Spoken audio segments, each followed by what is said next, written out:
डरूंगी नहीं, चूकूंगी नहीं, क्योंकि मैं महान भावलिंगी सत्य की शिष्या हूँ और मैं वही बात बताऊंगी जो मेरे गुरुदेव आगम के अनुसार बताते हैं। आप सभी लोगों ने प्रतीक्षा दीदी को देखा होगा, बचपन से देखा होगा, आप उनके फैमिली बैकग्राउंड को बहुत अच्छे से जानते होंगे। उनके पिता ऐसे वैसे तो है नहीं, वो चाहते तो अपनी बेटी का एक से एक बढ़कर लड़के के साथ में विवाह कर सकते थे और अच्छे से उस दिन विवाह वाले दिन 50-60 लाख रुपए खर्च करना उनके लिए कोई बड़ी बात नहीं होती, क्योंकि उनकी इकलौती बेटी थी। और न जीवन भर कितने उन्होंने अपनी बेटी पर न्यौछावर कर दिए होंगे। ये मैं कोई बहुत बड़ी बात नहीं कह रही, आप सब लोग समझते होंगे, उनको जानते हैं और उनके पूरे फैमिली बैकग्राउंड को जानते हैं। तो फिर इस सब चकाचौंध में रहके, इस सब अपने पूरे ऐशो आराम में रहके इस बच्ची ने क्यों ये कांटों भरी नगर चुन ली।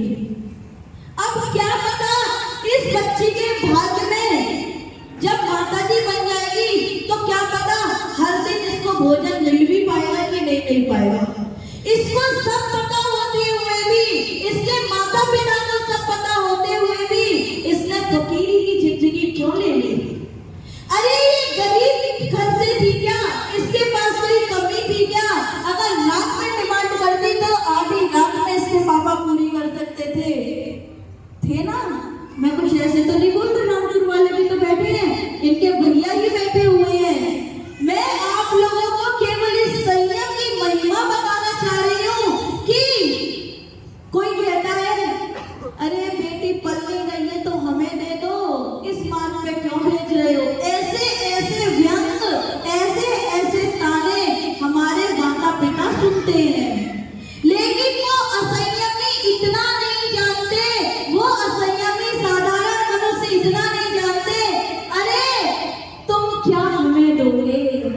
जब प्रभु आदिनाथ भगवान अपनी 3 लोक के नाथ होते हुए अपनी 3 लोक की संपदा अपनी बेटियों के चरणों में कुर्बान कर दी, तो तुम्हारी औकात क्या है? अरे तुम क्या हमें दोगे? तुम तो असंयमी हो, जिसके मन में ये भाव आता है कि ये सब चकाचौंध क्यों है, ये सब बिनौली, ये सब हल्दी मेहंदी, ये ढोंग क्यों है। तो आज मैं उनको बताना चाहती हूँ कि ये ढोंग नहीं है बुद्धिजीवो, ये ढोंग नहीं है, ये बिनौली यात्रा कोई बारात नहीं है कि आज मेरे यार की शादी है। अरे ये मेरे यार की शादी नहीं है, आज ये संयमों की दीक्षा का महाउत्सव है। और इसमें अगर तुम 2 पैर छिड़क लोगे तो वो भाव लेना एक दिन तुम्हें किसी न किसी वक्त में संयमी बना डालेंगे। भाव होने चाहिए। आज समाजों में देखते हैं कि जहां पर अगर खबर भी चली जाती है ये क्या होगा, ये क्यों होगा, अरे उपकारी गुरुओं से पूछो कि वो चाहते हैं कि संयमी निकल रहे हैं।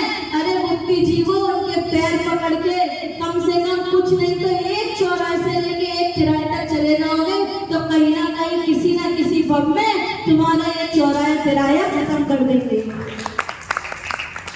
मैं आज बता देती हूँ कि एक गरीब बाहर बैठा हुआ है और एक फकीर हम लोग बैठे हुए हैं। हमारे पास में भी 15 तारीख के बाद में कुछ नहीं बचेगा, हम भी उसी गरीब की तरह हो जाएंगे। लेकिन उस गरीब में और हम जैसे गरीब में केवल एकमात्र शब्द का अंतर है और भाव का अंतर है, वो असंयमी है और हम संयमी बन जाएंगे। उस गरीब को आप लोग 1 रुपया डाल दोगे, 10 रुपए डाल दोगे, 100 रुपए डाल दोगे, 500 रुपए डाल दोगे। अरे मैं कहती हूँ सबसे बड़ा रुपया 2000 रुपए तक डाल दोगे और उससे कह दोगे आगे बढ़, कह दोगे उससे आगे बढ़। और हम जब फकीर बन जाएंगे तो आप ही 16 तारीख के बाद हो जाएगा हे माता जी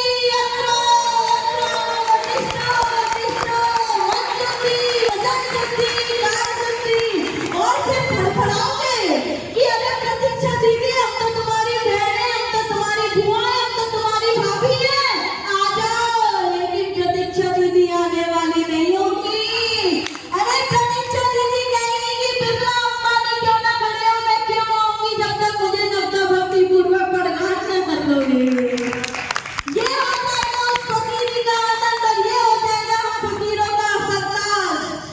तुम पूरी दुनिया हमारे सामने पैसों के चकाचौंध में नहीं झुकोगे, हम संयमियों के आगे झुकोगे, हम संयमियों की विनय करोगे और कहोगे कि ठाठ से हमारी बहनें जा रही हैं। कभी मेरी बहन हुआ करती थी, लल्ला भैया कहेंगे, ये मेरी कभी बहन हुआ करती थी, सचिन भैया कहेंगे, अरे मेरी बहन अब तो मुझे माफ कर दे, माफ कर दे।